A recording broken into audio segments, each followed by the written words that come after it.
Live, late breaking. WESH 2 News Sunrise on CW18 starts now. Now at 7, Iran launched missiles at Israel, escalating tensions in that region. You can see the moment. The skies above were lighting up. Many here in Central Florida on edge after those images. I call on governments and institutions in the United States and across the world to impose an immediate arms embargo. Their call for an end to the violence.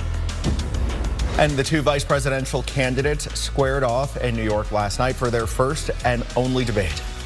Donald Trump actually delivered stability in the world, and he did it by establishing effective deterrence. Kamala Harris has said to do the things she wants to do, we'll just ask the wealthiest to pay their fair share.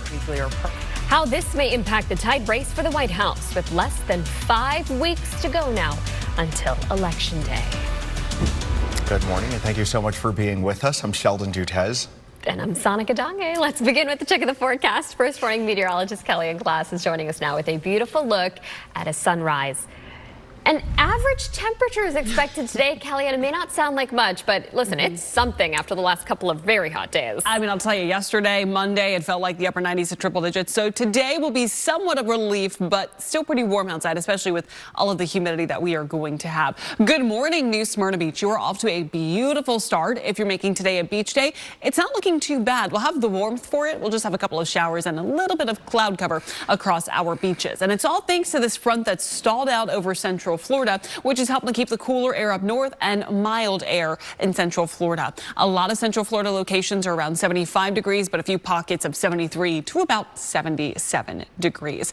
This afternoon, it's going to be warm, 85 to about 90 degrees, depending on your location. High temperatures will feel a little bit more like the mid 90s, and we'll have showers and thunderstorms developing. Coming up in a few minutes, we'll talk much more about the timing of this rainfall, plus the tropics. First, though, let's get over to Megan with a check on the roads. Kelly and I'm monitoring a deadly crash in Palm Bay. It was reported at 2:30 this morning, and there's a closure here impacting those eastbound drivers in this area. This is near Highway 1 along Malabar Road, and we do know that 2 people were killed in this crash. So some sad news there, and some delays now building now that we are in this 7 o'clock hour. So small detour there for those eastbound drivers, and this should be clearing within the next hour. Our chopper is cruising live right now over I-4. They're in Seminole County near the St. Johns River Bridge. You can see the sun still working to come up, and traffic is picking up here from Volusia traveling into Seminole County, but we are crash free, at least right now, along the I-4 corridor. We'll get a check of some of those Seminole County travel times coming up in about 15 minutes. Go! Go! Go! Go! Go! Oh, now to the Middle East, where Israel Defense Forces say Iran has launched ballistic missiles at Israel, causing all those loud explosions that we see in that and hear in that video. Those fireballs lit up the sky over Israel and across the border in Lebanon. Chilling video. Smaller streaks of light were also viewed, appearing to come from Israel's aerial defense system as the country tried to ward off the attack. It all comes after Israel's launch of a ground operation in southern Lebanon targeting Iran-backed Hezbollah, and Israel assassinating Hezbollah's leader in a strike in Beirut on Friday. Israeli airstrikes in Lebanon have killed at least 7 high-ranking Hezbollah officials in recent weeks. The escalation has the Biden administration watching closly. Based on what we know now, the attack appears to have been defeated and ineffective. Make no mistake, the United States is fully supportive of Israel.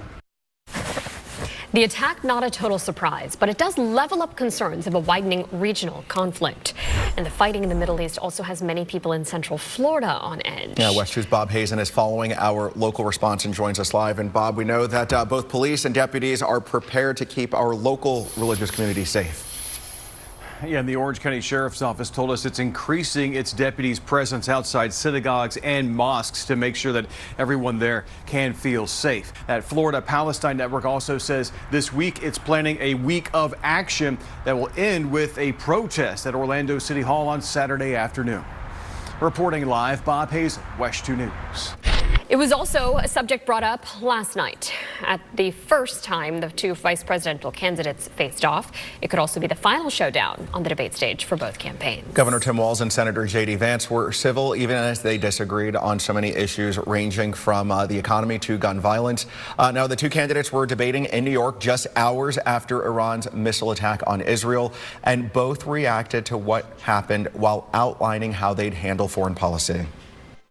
You saw it experienced today, where along with our Israeli partners and our coalition, able to stop the incoming attack. Donald Trump actually delivered stability in the world, and he did it by establishing effective deterrence. You've got to stop the bleeding. You've got to re-implement Donald Trump's border policies, build the wall, re-implement deportations. Donald Trump had 4 years. He had 4 years to do this, and he promised you, America, how easy it would be. All right, some parts of the country have already started early voting, and each campaign is hopeful that this first and only VP debate will maybe help undecided voters. Coming up at 7:30, we'll continue to break down the vice presidential debate and take a look at both sides' viewpoints regarding a hot topic, abortion. Closing in on 7:08, want to get you caught up on some of our other big local stories. The Orange County woman accused of leaving her boyfriend to die in a suitcase is expected back in court later today. Last week, a judge ruled that Sarah Boone's lawyer can move forward using battered spouse syndrome as a defense during the trial. Boone has pleaded not guilty. She is expected in court this afternoon at 3. State prosecutors plan to seek the death penalty for a woman charged in a deadly ambush of Lake County deputies. Julie Sulpizio is accused of luring deputies into the ambush in August, charged with first-degree murder in the killing of Master Deputy Bradley. Pros say they want the death penalty because that murder was cold, calculated, and premeditated, and because the victim was a law enforcement officer. Investigators say Sulpizio sent deputies to her home where her family members were waiting before they opened fire on deputies as they walked in. She has pleaded not guilty. Over the weekend, the Flagler County Sheriff's Office got several calls about a group of kids riding bikes near Cypress Edge Drive, cursing and also yelling at people. Yeah, so the deputies recognized several of those kids and told their parents to come and get them, but they said one of those parents ran up and started pushing a deputy. Don't with me! I didn't do nothing. Deputies say that parent, who they've identified as Jonah Harrington, then tried to run away. Even though they told him to put his hands behind his back, they quickly caught him. But while trying to put him in handcuffs, detectives say he hit a second deputy in the hand and pushed a third deputy's arms away. Deputies arrested Harrington, and he has since bonded out of jail. All right, we're taking a live look this morning at New Smyrna Beach, where Volusia County's new rules for driving and parking passes are now in place. People who live in the county can register online or in person for a free driving and parking pass. The price for a non-resident driving and parking pass is now $30. That's up from $20. The annual pass is now $150, which is up $50. Existing pass holders can still use them until they expire. For more information about registering, just head to WESH.com. Tens of thousands of dock workers are at strike on U.S. ports across the country. Yeah, most of them are members of the International Longshoremen's Association. Nothing's gonna move without us. Nothing. And we're gonna keep this thing going every day. How their demand for higher pay could affect all of our wallets. And Hurricane Helene, now the second deadliest storm to hit the U.S. mainland in decades. How the Second Harvest Food Bank is stepping up to help those in need.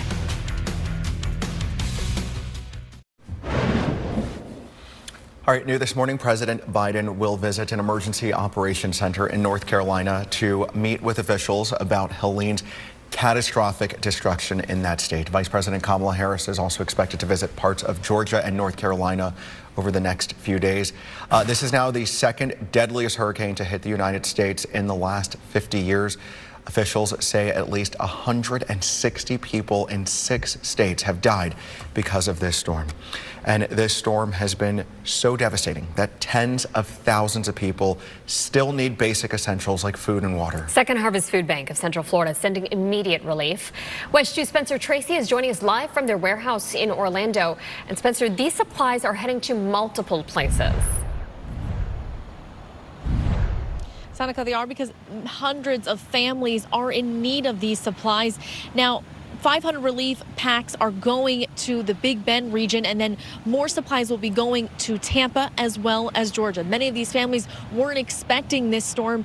Now many of their homes as well as belongings were either flooded out or completely swept away. Another food bank pickup is scheduled this morning. We'll be here for that. And Second Harvest Food Bank of Central Florida says they will be handing out supplies and giving out those relief packs as long as they can and as long as those families are in need of them. For now, reporting live in Orlando, I'm Spencer Tracy, WESH 2 News. Well, a Tampa man whose home flooded after the storm used it as an opportunity to go kayaking. Matthew Heller has gone viral after he went live on TikTok to showcase his experience during the storm. His home video shows him kayaking in his flooded home. I had a kayak. I jumped in my kayak and was kind of floating around my living room to avoid all the other debris. Meanwhile, I'm on live on TikTok. I ended up getting 37,000 people in the live, 3 million likes, and now everyone's kind of invested in the story. I mean, props to him for having such a positive outlook in what could otherwise be considered absolute devastation here. Who knows what the water damage is going to be like. He did share that he had survived Hurricane Andrew back in 1992 and says that storm taught him the importance of heeding warnings.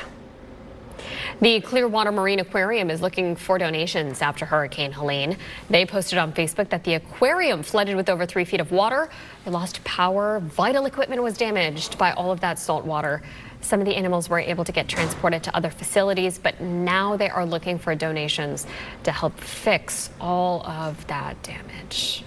And you can help people who've been impacted by this storm by scanning the QR code on your screen. We've got some more information on how you can help out on WESH.com. We've got a link to the Red Cross's page. Again, scan that QR code. It'll take you right to our home screen, which has a link to the Red Cross and the efforts that they're doing to help people recover after this. I mean, it's just been devastating to just see all of this. Like every day we're just seeing more and more, and it's been so widespread as we're coming up on a week since this storm made landfall. Widespread and so far reaching. So anything you can give will do such good. Yeah. All right, here at 7:18, we want to get a check of our forecast. Meteorologist Kellyanne Klass is joining us now with a look at the average temperatures, which is actually pretty good news for us. Yeah, I mean, it's going to feel better than what we had yesterday. Yesterday we had, feels like temperatures in the upper 90s and triple digits. Today, it'll feel a lot more like the low to mid 90s across central Florida. So it's something. We're getting closer to cooler season, though we're not quite there yet. Temperatures get you out the door anywhere from 73 to 77 degrees. And we're waking up to a beautiful sunrise. Good morning, New Smyrna Beach. Mostly clear to start. A few more clouds down to our south, all thanks to this front stalled over central Florida. This will help to keep our rain chances elevated into the afternoon, but this morning maybe just 1 or 2 isolated showers, and then the afternoon we'll have scattered rain with a couple of thunderstorms, especially from 3 until 5 west of I-95. A few more thunderstorms around 7, 8 o'clock tonight as that line works back towards the west, and then things gradually start to clear out by 12.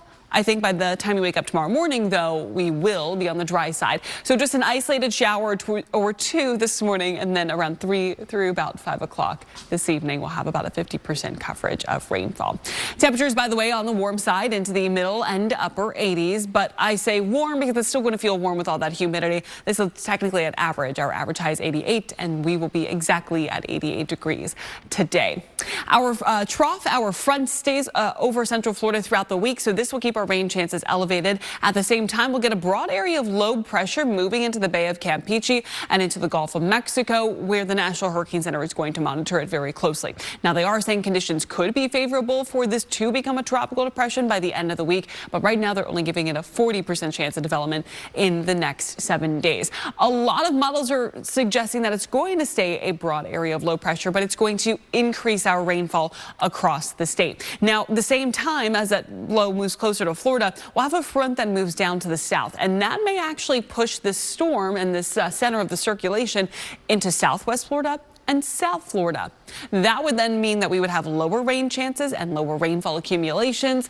But for now, we're still looking at about 2 to 4 inches of rainfall north of the metro and south, around 3 to 6 inches of precipitation in the next 7 days. So I think that this is going to be a rainmaker for the state in terms of significant tropical development, not looking as likely. But of course, we will be monitoring it for you. With all that rainfall arriving next week, high temperatures are down to the mid 80s, 84 Monday and Tuesday. Megan, good morning. Good morning, Kelly. I'm getting a check of traffic right now. I am monitoring a partial closure here along Malabar Road in Palm Bay. This is from an earlier deadly crash reported at 2:30 this morning. Almost clear, but right now those eastbound lanes are still impacted. We do know that 2 people were killed in this crash, and those eastbound lanes really close to US 1 are still shut down in the area. So delays and a partial detour heading out the door there. I-4, we are crash free for your Wednesday morning drive. This is a live look from our FDOT camera. This is in between Longwood and Altamont Springs. Traffic here picking up on both sides, but right now not seeing any need for those express lanes this morning. So a good time to head out the door if you're taking I-4. And this is a look at those travel times along the 408. Eastbound from I-4 to State Road 417, we're at 6 minutes. Westbound the opposite way, we're at about 10 minutes. Workers at 14 major ports all across the U.S. that are responsible for almost half of our country's imports are still on strike. NBC's Christine Romans reports tens of thousands of dock workers are demanding higher pay and more job security. The strike is not only impacting operations, is rather not impacting operations at Port Canaveral. The Port Authority told us that the ILA union at Port Canaveral works with cruise lines, not cargo or container ships.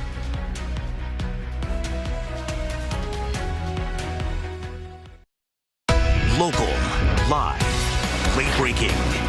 This is a WESH 2 News update. Good morning, I'm Sana Kadange. It is 7:26. And today, the Orange County woman accused of leaving her boyfriend to die in a suitcase is expected back in court. Last week, a judge ruled the defense can move forward with using battered spouse syndrome in trial. Boone has pleaded not guilty. She's expected in court this afternoon at 2. After Helene, so many people are in need of basics like food and water. Second Harvest is sending 500 relief packs to the Big Bend region. On Tuesday, a truck picked up the hundreds of disaster relief packs. They are being transported today to the Second Harvest of the Big Bend. Another food bank pickup is scheduled for this morning. Second Harvest crews will be getting those supplies ready and sending them off to the hardest hit areas. Let's get a traffic check this morning. Megan, how are we looking? Sonica, been pretty busy this morning in Palm Bay because of a deadly crash along Malabar Road. The deadly crash is working to clear here, impacting those eastbound lanes. We know 2 people were killed in this crash, and just those eastbound lanes are partially shut down close to US 1. So that's why we're seeing the purple. You should avoid driving in that area, traveling eastbound. I-4, we're crash free. You can see the sun has come up here in downtown Orlando. Traffic starting to build here. Kellyanne, how's the forecast for our Wednesday? Megan, it's looking beautiful, especially right now. Here's another look outside at the sunrise in New Smyrna Beach. Gorgeous start to our day. It's a mix of sun and clouds, and it's a little bit warm with temperatures in the mid-70s. But today, with heat, humidity, we will be tracking another round of showers and thunderstorms. An isolated rain chance this morning, but then rain picks up around 3 through 5 o'clock this evening, up to a 50% coverage. And it's really going to favor the metro and parts of our eastern locations. Eventually tonight, working back towards the I-75 corridor. Today, it'll still be warm. High temperatures reach the middle and upper 80s, but this will technically be at average. Our average is 88. We'll be at 88 degrees this afternoon. Tomorrow, 89 with more showers and thunderstorms. Rain increases Sunday, Monday, and Tuesday of next week as highs drop to 84 degrees. A 5-year-old boy is alive and safe this morning after some frightening moments at Disney. The quick response from his parents after he was having seizures while on a ride. Local, live, late breaking. WESH 2 News Sunrise on CW18 starts now. Good morning, I'm Sana Kadange. Here's a live look towards downtown this morning. Beautiful sunrise. I'm Sheldon Dutez. Gorgeous start to the day, but it's going to be really hot. Had to dodge some rain yesterday. That summer pattern sticking around for a little bit longer, even though we are a couple days into October at this point. Inching closer to the average temperatures, though, Kellyanne, so we're getting in the right direction here. Beautiful start to our day, but yeah, we're getting closer to our average high temperature, but we are also getting closer to the start of dry season and cool season, which average starts around the middle and almost end of this month. So we're getting there. Temperatures outside right now into the mid-70s, and we're waking up to a beautiful sunrise, but a little bit more cloud cover here in Lake County, all thanks to a stalled front over central Florida, which will help to increase our rain chances this afternoon and evening. Highs today top out in the upper 80s. Coming up in a few minutes, we'll time out this rainfall hour by hour. We will also have a look at the tropics. But first, let's get over to Megan.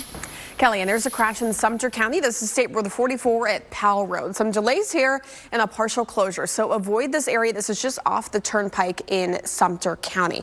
I'll be monitoring this crash, and we'll check in again coming up in a few minutes.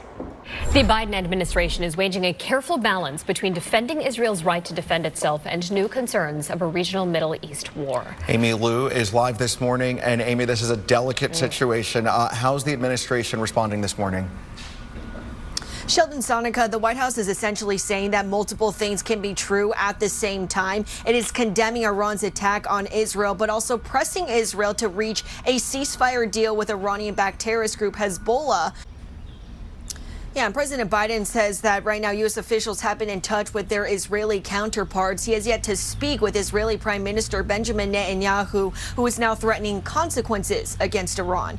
Reporting live at the White House this morning, I'm Amy Lou, WESH 2 News. All right, Amy, thank you so much. We appreciate that.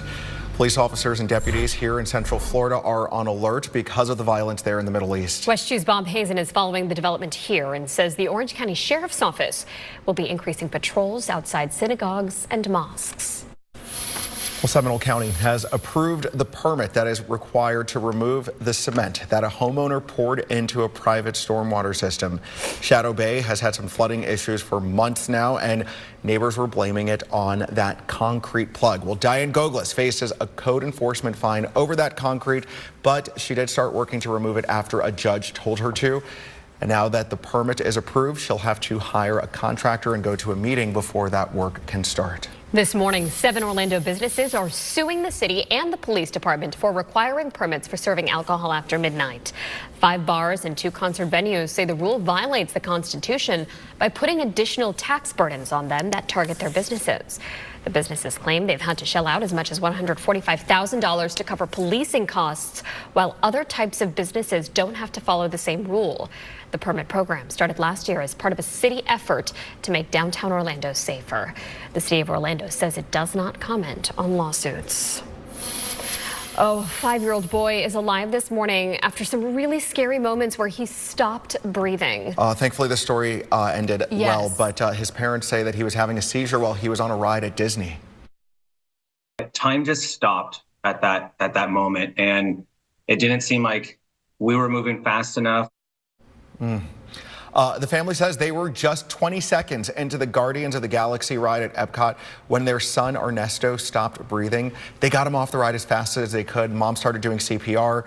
A nurse and firefighter happened to be nearby. They stopped over to help, and then cast members brought over an AED. You know, every doctor that has come into our rooms while we were at the hospital with him, they all credited Christine for saving his life, basically. When it comes to matters of the heart and the brain, sometimes with CPR, every second and every minute truly count.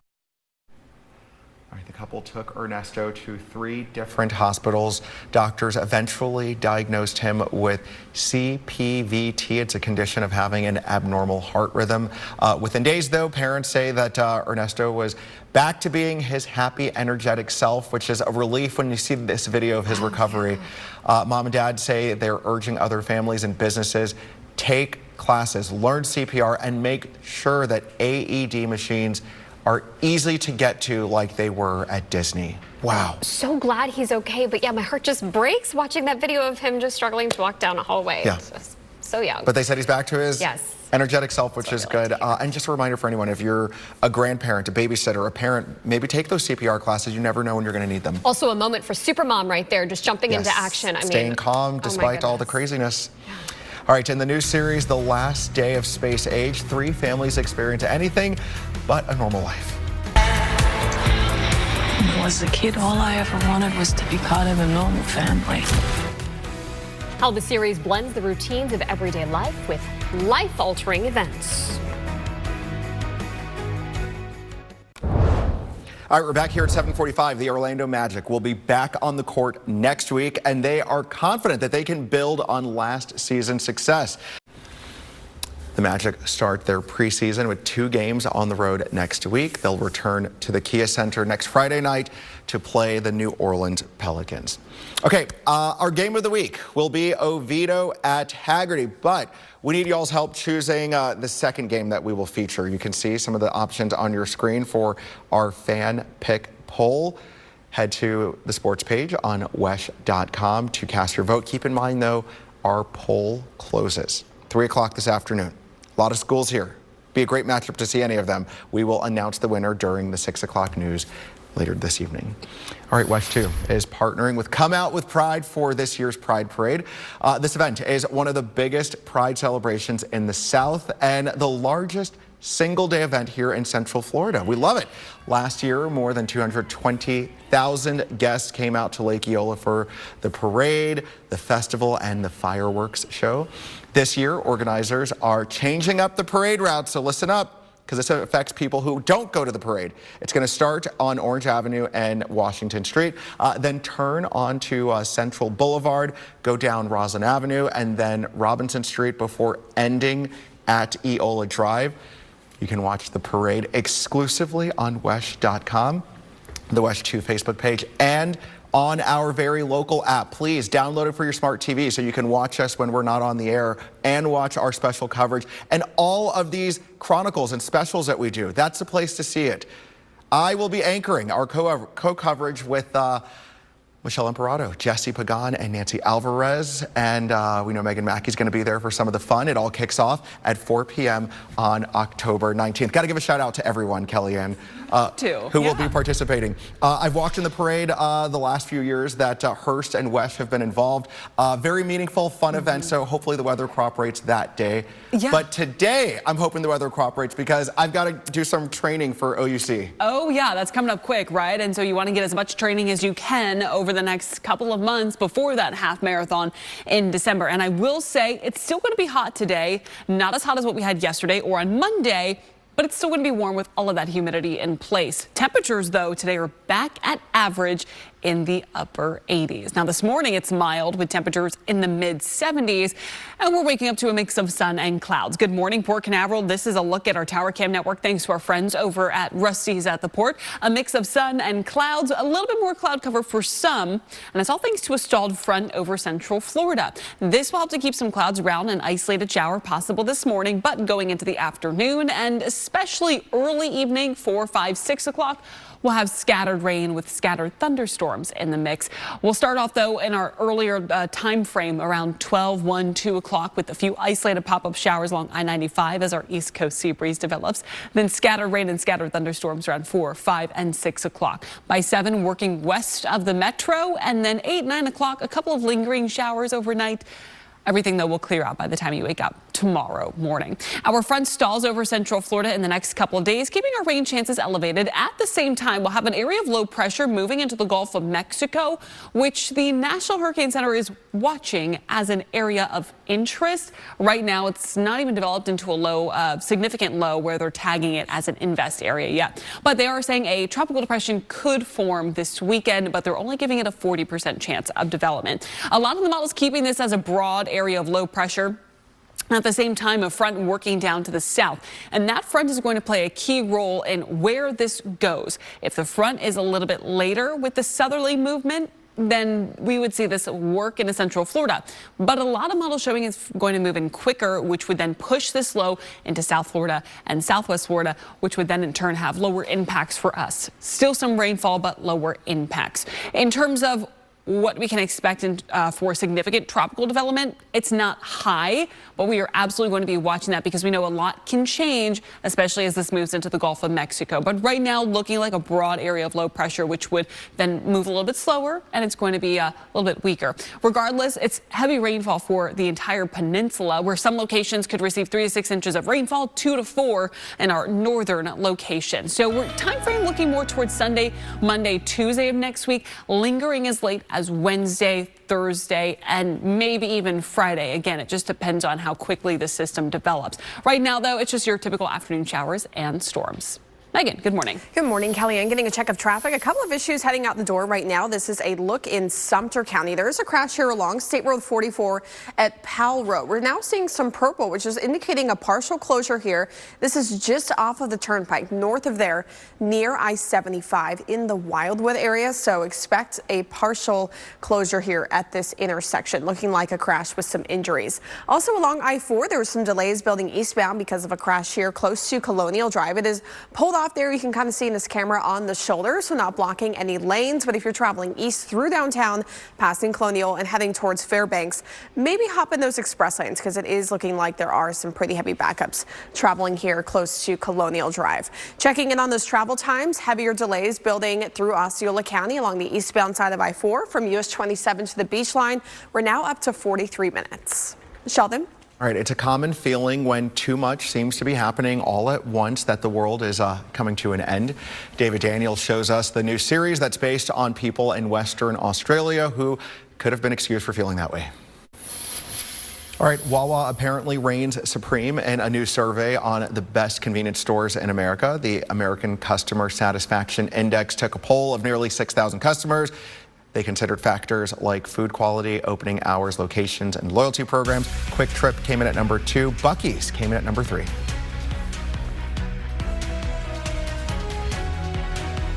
Time and temperature brought to you by attorney Dan Newlin.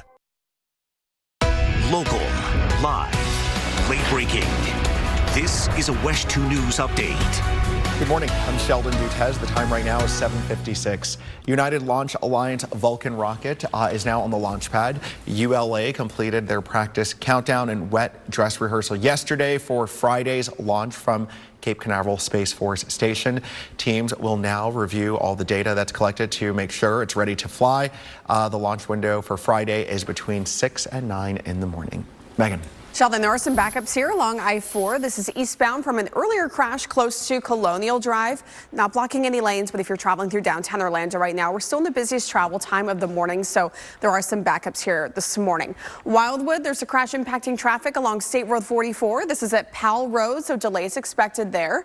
Kellyanne, how's the forecast looking right now? Right now, it's pretty warm outside. Temperatures are around 74 to 76 degrees with a few pockets of 77. It is going to be a warm afternoon with temperatures reaching the upper 80s. But technically, this is right at average for this time of year. For today's forecast, we'll have an increase in cloud cover, a few isolated showers this morning, and then scattered rain and thunderstorms later on in the day, around 3 through about 5, up to a 50% coverage of rainfall. And it's really going to favor the metro, parts of our eastern locations, and then later on tonight, parts of our I-75 spots. Tomorrow, we'll have another round of showers and thunderstorms developing. Temperatures anywhere from about 84 to 90 degrees. Most of us, though, tomorrow should be right at average. More rain on the way for Friday and Saturday as temperatures gradually dip into the middle 80s. But Sunday, Monday, and Tuesday, rainfall increases up to a 60 to 70% coverage. All right, a new study shows fewer women are dying from breast cancer. What experts say needs to happen to close the gap. That's ahead in our 8 o'clock hour.